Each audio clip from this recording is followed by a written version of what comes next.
You are the author of the Neuropsychiatric Inventory. It's described as the most commonly used tool characterizing behavioral disturbances and dementia syndromes. I dare say there are probably few on the planet who know more about dementia or Alzheimer's than you do. Where do we stand in our progress against these diseases? Well, I have the feeling that we're making genuine progress. We have seen, for example, for the first time, drugs that are actively removing the toxic protein of Alzheimer's disease from the brain. It's taken us a long time to get to this place. We're beginning to conceptualize the appropriateness of combination therapy, combination therapies that have prevailed in HIV and cancer and tuberculosis, and yet we've never had combination therapy in Alzheimer's disease. So we're starting to begin to plan those kinds of trials. We have at our hands greater tools, better tools for looking at the brain than we've ever had before. So I can do a brain scan now and see whether the person has the plaques of Alzheimer's disease in the brain.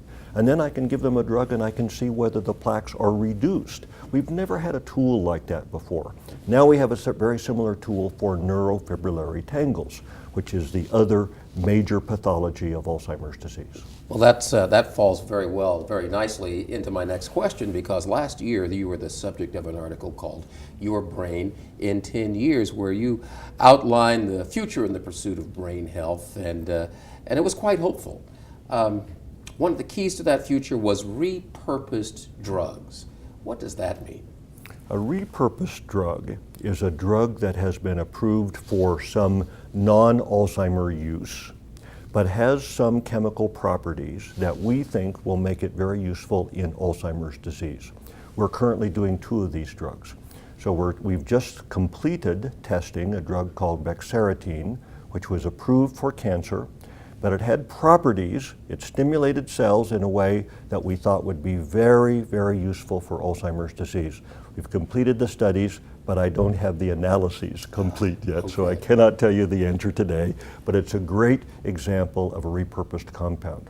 Now we're just starting in the next few weeks a trial of a drug that was approved for Parkinson's disease, but the chemistry of that drug makes you think that it would be even more powerful than it would in Alzheimer's disease than in Parkinson's disease. So we're repurposing that drug for study in Alzheimer's disease, and we're just about to start that trial. You've mentioned the genetic aspect of the transmission of Alzheimer's through generations. Are there groups that are more susceptible, more likely to contract Alzheimer's than others?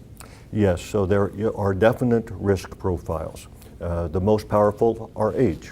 So the older the person is, the more likely they are to have Alzheimer's disease, and genetics. So a person who has a positive family history is more likely to get this disease than someone who does not. And we know which genes are active in that. We could actually test somebody, but the tests tell us who's at risk, not necessarily who is going to get it. So we don't usually use those tests clinically. Head injury is a risk for Alzheimer's disease. Low education is a risk for Alzheimer's disease. A Mediterranean diet reduces your risk for Alzheimer's disease. Exercise reduces your risk for Alzheimer's disease. So we do have a profile of factors that make it more likely or less likely to get Alzheimer's disease. And we're just initiating a new program to make sure that people know what it is that they can do to reduce their risk as much as possible for getting Alzheimer's disease.